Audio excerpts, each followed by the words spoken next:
Good morning.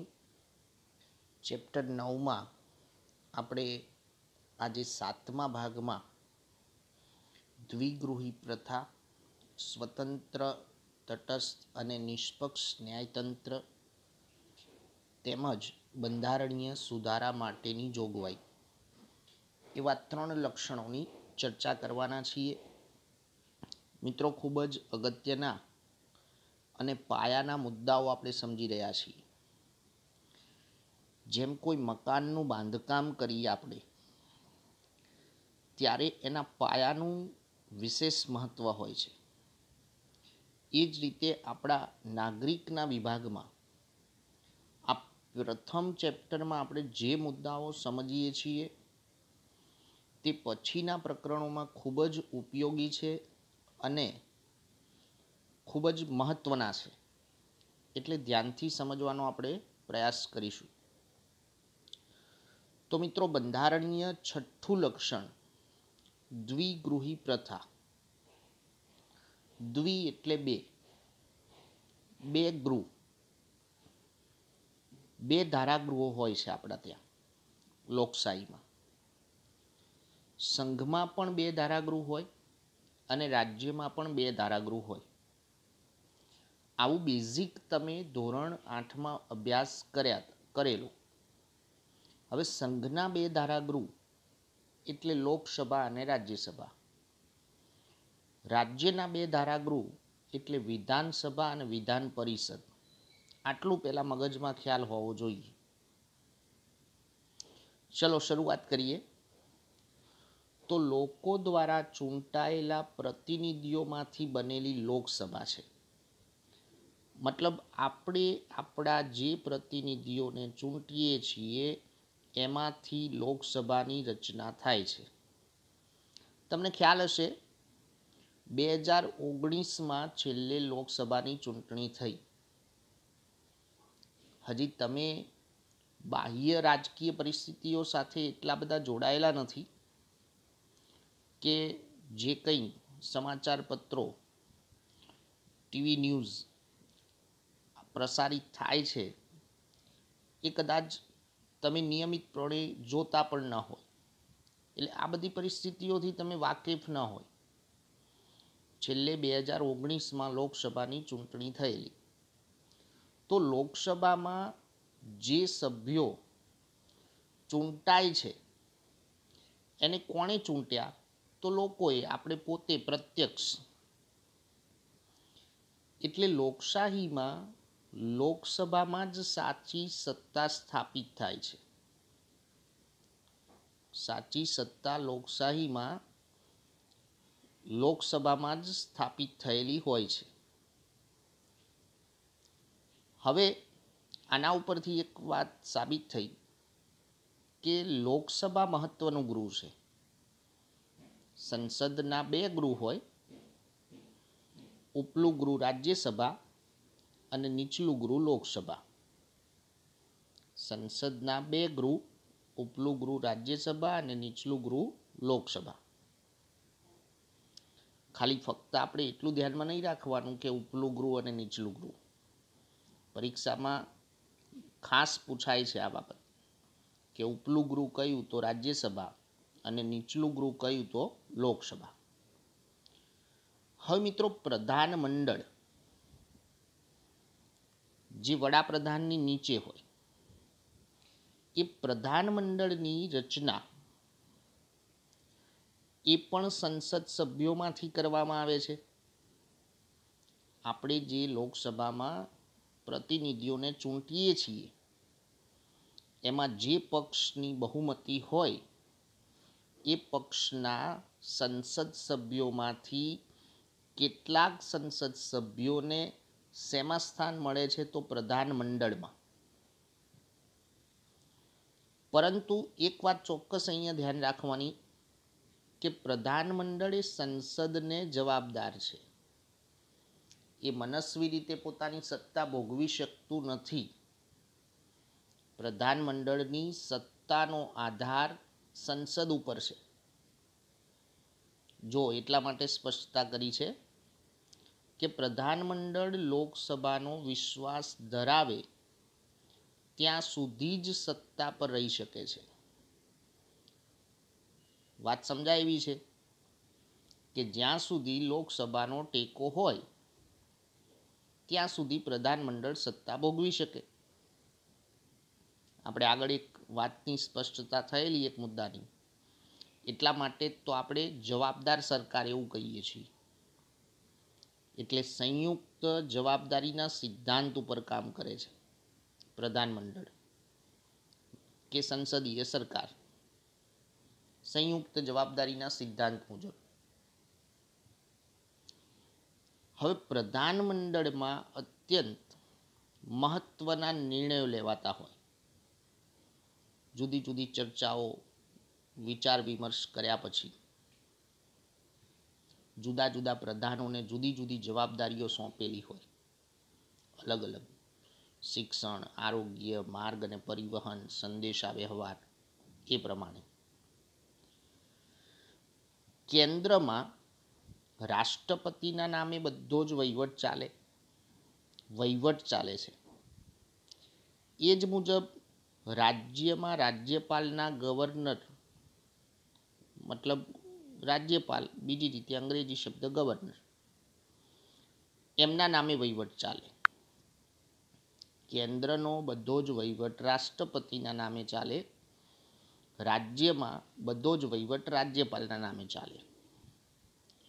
પણ વાસ્તવિક રીતે જોઈએ તો ખરેખર કેન્દ્રમાં વડાપ્રધાનની આગેવાની હેઠળનું પ્રધાનમંડળ સત્તા ભોગવે છે. અને જો રાજ્ય હોય તો મુખ્ય પ્રધાનના વડપણ હેઠળનું પ્રધાનમંડળ જ વહીવટી અને કારોબારી સત્તા ભોગવે છે. આ વાસ્તવિકતા. વાસ્તવિક રીતે રાષ્ટ્રપતિ કે રાજ્યપાલ કોઈ સત્તા ભોગવતા નથી. વહીવટ બધો રાષ્ટ્રપતિના નામે ચાલે, પણ વાસ્તવિક રીતે સત્તા કોણ ભોગવે છે? તો વડાપ્રધાનની આગેવાની હેઠળનું પ્રધાનમંડળ. રાજ્યનું જે પ્રધાનમંડળ છે તો એ પ્રધાનમંડળ રાજ્યની વિધાનસભાને જવાબદાર હોય. જે રીતે કેન્દ્રીય પ્રધાનમંડળ છે એ લોકસભા મતલબ સંસદને જવાબદાર છે, એ પ્રમાણે રાજ્યનું જે પ્રધાનમંડળ છે રાજ્યની વિધાનસભાને જવાબદાર હોય. હવે મિત્રો, આ વાત આપણે સ્પષ્ટ કરી દીધી દ્વિગૃહી પ્રથા, પણ હજી એની કેટલીક એ અંતર્ગત જોગવાઈઓ આપણે સમજવાની છે. આ આખો મુદ્દો ચેપ્ટર 10નો બેઝિક મુદ્દો છે. જો આ કોન્સેપ્ટ તમારા મગજમાં ક્લિયર થઈ જાય તો ચેપ્ટર 10માં આપણે જે ભણવાના છીએ સરકારના અંગો, સરકારનું આખું માળખું, એ તમે ખૂબ જ સરળ રીતે સમજી શકશો. હવે મિત્રો, લોકસભા એ કાયમી ગૃહ નથી. ઉપર વાત કરી કે લોકસભા એ નીચલું ગૃહ, એ કાયમી નથી. તેની મુદત 5 વર્ષની હોય છે. મતલબ કે દર 5 વર્ષે લોકસભાનું વિસર્જન થાય છે અને નવેસરથી લોકસભાની રચના થાય. મેં હમણાં જ કહ્યું તમને કે 2019માં છેલ્લે ચૂંટણી આવી લોકસભાની. હવે ક્યારે આવશે? તો 2024માં. રાજ્યસભામાં સભ્યો રાજ્યોની વિધાનસભામાં ચૂંટાઈને આવેલા ધારાસભ્યો ચૂંટે છે. તેઓ જે તે રાજ્યનું પ્રતિનિધિત્વ કરે છે. રાજ્યોની વિધાનસભામાં ચૂંટાઈને આવેલા હોય એ ધારાસભ્યો ચૂંટે છે. રાજ્યસભાની ચૂંટણી થાય ને ત્યારે આપણને બહુ ઓછો ખ્યાલ આવે, કેમ કે રાજ્યસભાની ચૂંટણીમાં આપણું મતદાન નથી થતું. વિધાનસભાના જે સભ્યો હોય એમનું મતદાન થાય અને એમાંથી જે સભ્યો ચૂંટાય એમને રાજ્યસભામાં સ્થાન મળે છે, ઉપલા ગૃહમાં. હવે રાજ્યસભામાં વિવિધ ક્ષેત્રના નિષ્ણાતો, અનુભવી એવી 12 વ્યક્તિઓની સભ્ય તરીકેની પસંદગી રાષ્ટ્રપતિ કરે છે. ધ્યાન રાખજો આ બાબતની એક જોગવાઈ. રાજ્યસભાની કુલ બેઠકો 250 છે. એ 250માંથી 238 સભ્યો ચૂંટાયેલા હોય, પરંતુ 12 સભ્યો કે જે નિષ્ણાત હોય, અનુભવી હોય, જે તે ક્ષેત્રના તજજ્ઞ હોય એવા વ્યક્તિઓ જેમની પસંદગી રાષ્ટ્રપતિ દ્વારા થાય. બીજું કે રાજ્યસભા એ કાયમી ગૃહ છે, એનું સંપૂર્ણ વિસર્જન થતું નથી. લોકસભામાં શું વાત કરીએ આપણે કે લોકસભા એ કાયમી ગૃહ નથી. 5 વર્ષ થાય એટલે લોકસભાનું વિસર્જન થઈ જાય. જ્યારે રાજ્યસભા એ કેવું ગૃહ છે? કાયમી. તેના 1/3 સભ્યો, કેટલા સભ્યો? 1/3 સભ્યો દર 2 વર્ષે નિવૃત્ત થાય છે. ત્રીજા ભાગના કેટલા? ત્રીજા ભાગના સભ્યો દર 2 વર્ષે નિવૃત્ત થાય. તેટલા જ સભ્યો ફરીથી ચૂંટવાને પાત્ર છે. મતલબ કે જેટલા સભ્યો નિવૃત્ત થયા એટલા જ નવા સભ્યો ચૂંટાય છે. મુદત કેટલા વર્ષની હોય છે? તો 6 વર્ષની. રાજ્યસભામાં જે સભ્ય ચૂંટાય એની મુદત કેટલા વર્ષની? તો 6 વર્ષની. જેમ લોકસભામાં જે સભ્ય ચૂંટાય છે એની મુદત 5 વર્ષની હોય, એમ રાજ્યસભામાં જે ચૂંટાય છે એની મુદત કેટલા વર્ષની? તો 6 વર્ષ. રાજ્યસભાની સત્તા પ્રમાણમાં ઓછી છે લોકસભા કરતાં. એટલે અહીંયા એક વાત મગજમાં ગોઠવી દેવાની કે 2 ગૃહ છે સંસદીય લોકશાહીમાં, લોકસભા અને રાજ્યસભા. પરંતુ વિશેષ મહત્વ કે અમુક ચોક્કસ બાબતોમાં ચડિયાતી સત્તા કોને મળેલી છે? તો લોકસભાને. લોકસભાની સત્તાઓ રાજ્યસભા કરતાં વિશેષ છે, ચડિયાતી છે અને નિર્ણાયક છે. મેં અગાઉ વાત કરી એ પ્રમાણે રાજ્યસભાનું સંપૂર્ણપણે વિસર્જન થતું નથી, એટલે કાયમી ગૃહ છે. પરીક્ષામાં આવું 2 માર્ક્સનું વિધાન પણ પૂછાય છે. સંકલ્પ ના આવે દ્વિગૃહી પ્રથા, તો ત્યારે તમારે ઉપર આપણે જે વાત સમજાવી એ રજૂ કરવાની થાય છે. ત્યાર પછીનું 7મું લક્ષણ છે સ્વતંત્ર, નિષ્પક્ષ અને એકીકૃત ન્યાયતંત્ર. જેમ ઉપરના 6થા લક્ષણમાં આપણે વાત કરી દ્વિગૃહી પ્રથા, એમાં સરકારના 2 અંગોની વાત થઈ, ધારાસભા અને કારોબારી. હવે અહીંયા ત્રીજું અંગ સરકારનું ન્યાયતંત્ર.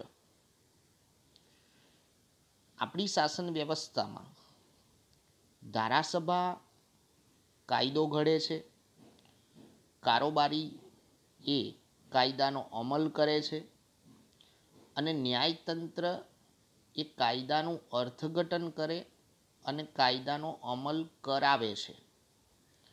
આ મૂળ વાત આપણે મગજમાં ઉતારીશું. ચલો જોઈએ સ્વતંત્ર, નિષ્પક્ષ અને એકીકૃત ન્યાયતંત્ર.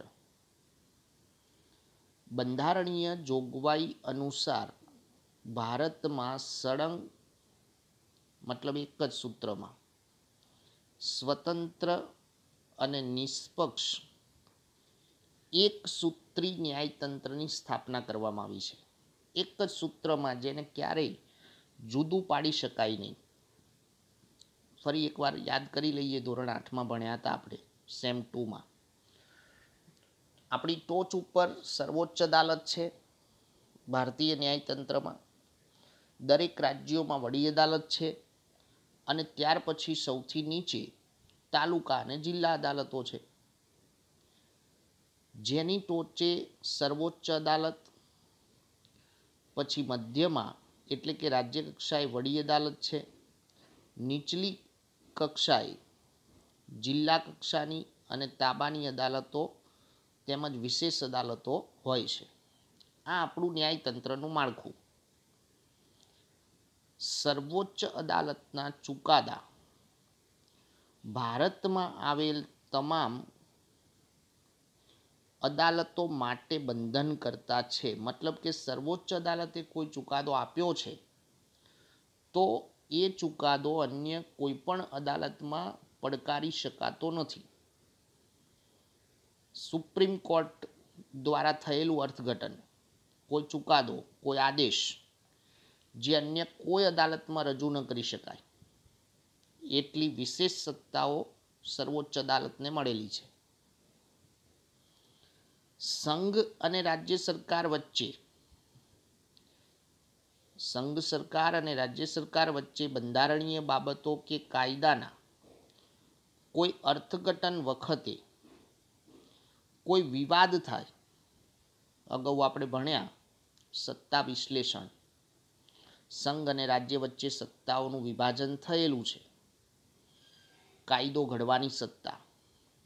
પરંતુ જો એ અંગે કોઈ વિવાદ સર્જાય તો ત્યારે તેના ઉકેલની અંતિમ સત્તા સર્વોચ્ચ અદાલતની છે. તેનો ઉકેલ કોણ આપે? તો સર્વોચ્ચ અદાલત. હવે ન્યાયતંત્ર એ બંધારણના રક્ષક તરીકેની ભૂમિકા ભજવે છે. એટલે કારોબારીથી સ્વતંત્ર છે. એને કારોબારી સાથે જોડી ન શકાય, એની સ્વતંત્ર ભૂમિકા ભજવે છે. બંધારણના રક્ષક અને વાલી તરીકે ન્યાયતંત્રે નાગરિકોના અધિકારોનું રક્ષણ પણ કરે છે. ચેપ્ટર 9માં આપણે આપણા મૂળભૂત અધિકારો ભણવાના છીએ. તો નાગરિકોના મૂળભૂત અધિકારોનું રક્ષણ કરવાની પણ અંતિમ સત્તા સર્વોચ્ચ અદાલતની છે.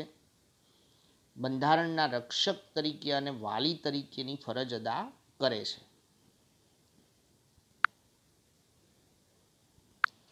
આઠમું લક્ષણ છે બંધારણમાં સુધારો, મતલબ બંધારણીય સુધારા માટેની જોગવાઈ. મિત્રો, પ્રશ્ન છે 2 ગુણનો. બંધારણીય સુધારા માટેની જોગવાઈ પરીક્ષામાં ખાસ પૂછાય છે, ઇમ્પોર્ટન્ટ પ્રશ્ન છે. આપણે પાઠની પ્રસ્તાવનામાં એક બાબત ખાસ સમજેલા કે બંધારણ એ જીવંત દસ્તાવેજ છે. સમયાંતરે એમાં ફેરફાર થઈ શકે, પણ એક વાત યાદ રાખજો કે બંધારણની કોઈ મૂળભૂત બાબતોમાં ફેરફાર થતો નથી. કાયદાકીય ફેરફાર કરી શકાય.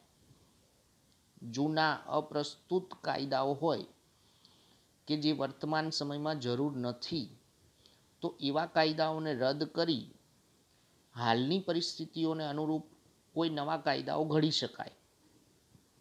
એટલે એ સંદર્ભે બંધારણ જીવંત દસ્તાવેજ છે. આજે સામાજિક પરિવર્તન થતું હોય, શૈક્ષણિક, આર્થિક, રાજકીય, તો એ પરિવર્તન સાથે સમય અને સંજોગોને આધીન બંધારણમાં ફેરફાર કરવાની જરૂર પડતી હોય છે. પણ એ ફેરફાર, સુધારો કરવા માટે પણ બંધારણમાં ચોક્કસ જોગવાઈ કરેલી છે. એ ફેરફારની કલમોને 3 ભાગમાં વહેંચવામાં આવી છે. ફેરફાર કઈ રીતે કરી શકાય, બંધારણમાં કઈ રીતે સુધારો થઈ શકે એ માટે. નંબર 1, અમુક જોગવાઈઓમાં સંસદના હાજર, મિત્રો અહીંયા સંસદ કહીએ એટલે બંને ગૃહ, સંસદના હાજર અને મત આપતી આપતા સભ્યોની સાદી બહુમતીથી સુધારો કરી શકાય. સાદી બહુમતી એટલે કેવી? તો અડધા કરતાં વધારે સંસદમાં હાજર રહેલા અને મત આપતા સભ્યોની સાદી બહુમતી એટલે કે અડધા કરતાં વધારે સભ્યોની બહુમતી મળે તો એમાં સુધારો થઈ શકે. નંબર 2, અમુક જોગવાઈઓમાં અમુક ચોક્કસ બાબતોમાં સંસદના બંને ગૃહોની કુલ સભ્ય સંખ્યાની બહુમતી